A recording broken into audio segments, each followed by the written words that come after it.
બસ ગણતરીના કલાકની અંદર ચૈતર વસાવા છે જેલની બહાર। ડેફિનેટલી તમને લોકોને ખબર છે કે આજે ચૈતર વસાવાના જામીન અરજીની સુનાવણી થવા જઈ રહી છે, ત્યારે મિત્રો ઘણા બધા લોકો રાહ જોઈને બેઠા છે કે આપણા ચૈતર વસાવા ક્યારે જેલની બહાર આવે। તમને લોકોને ખબર છે કે ચૈતર વસાવા ઘણા ટાઈમથી જેલની અંદર બંધ છે, ત્યારે સંજય વસાવા નામના વ્યક્તિએ ચૈતર વસાવા ઉપર એફઆઈઆર નાખી દીધી હતી અને ચૈતર વસાવાને જેલમાં નાખી દીધો હતો। પરંતુ ક્યાંક ને ક્યાંક ચૈતરભાઈ વસાવા તમને લોકોને ખબર છે કે ઘણા ટાઈમથી જેલની અંદર બેઠા છે અને બહાર આદિવાસી સમાજના લોકો ખુલ્લી આમ પૂછે છે કે અમારા ચૈતરભાઈ વસાવાને ન્યાય આપો, અમારે ચૈતરભાઈ વસાવાને જેલની બહાર કાઢો। કારણ કે તમને લોકોને ખબર છે કે ચૈતર વસાવાને જેલની અંદર ખાસ પાસ મોકલનાર સંજય વસાવા તો બહાર છે, પરંતુ ઘણા બધા લોકો તો કહે છે કે તેના ઉપર પણ કાયદેસરની કાર્યવાહી થવી જોઈએ। ચૈતર વસાવા ગુજરાતના આમ આદમી પાર્ટીના યુવાન નેતા, ડેડિયાપાડાના ધારાસભ્ય અને ચૈતરભાઈ વસાવા ગુજરાત આખું ઓલાવી નાખ્યું છે, કારણ કે તે જેલની અંદર બંધ છે। ત્યારે લાખો લોકો આદિવાસી સમાજના રોડ રસ્તા મેદાનની અંદર ઉતરી ગયા છે કે અમારે ચૈતર વસાવાને જેલની બહાર કાઢો।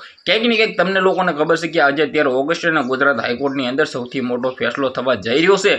ચૈતર વસાવા જેલની બહાર આવવા માટે તૈયાર થઈ ગયા છે। શું આજે પણ ચૈતર વસાવાના જામીન અરજીની અંદર ચૈતર વસાવાના જામીન મળશે? આજે ચૈતર વસાવાના જામીન નહીં મળે તો ક્યાંક ને ક્યાંક આદિવાસી સમાજના લોકો ગુસ્સે થવાના છે। ખાસ કરીને બધા આદિવાસી સમાજના લોકો સ્વાગતની તૈયારી ચાલુ કરી દો, કારણ કે આજે તો ચૈતર વસાવાને જામીન અરજીની સુનાવણીની અંદર જામીન તો મળી જ જવાના છે। જો આજે પણ હાઈકોર્ટની અંદર જામીન નહીં મળે તો ક્યાંક ને ક્યાંક આદિવાસી સમાજના લોકોનું દિલ તૂટશે, કારણ કે ઘણી વખત ચૈતર વસાવાની રાહ જોઈને બેઠા છે। ઘણી વખત તારીખ ઉપર તારીખ મારવામાં આવી છે, પરંતુ ચૈતર વસાવાને ન્યાય નથી આપવામાં આવ્યો। આ વખતે તો મને લાગે છે કે ચૈતર વસાવા આવશે જેલની બહાર। આ વખતે પણ ચૈતર વસાવા જેલની બહાર નહીં આવે તો ક્યાંક ને ક્યાંક આદિવાસી સમાજના લોકો ગુસ્સે થશે કે અમારા ચૈતરભાઈ વસાવાએ એવો તો મોટો શું ગુનો કરી નાખ્યો કે મિત્રો તેને બહાર નથી કાઢવામાં આવતા। ક્યાંક ને ક્યાંક ચૈતર વસાવા માટે લાખો લોકો મેદાનની અંદર પણ આવી શકે છે। તો વિડીયોને બને એટલો શેર કરી દેજો। આજના વિડીયોમાંથી આટલી જ માહિતી, આપણે એક નવા વિડીયો મળી જશે। તો બધા લોકોને દિલથી ધન્યવાદ। જય હિન્દ, જય ભારત।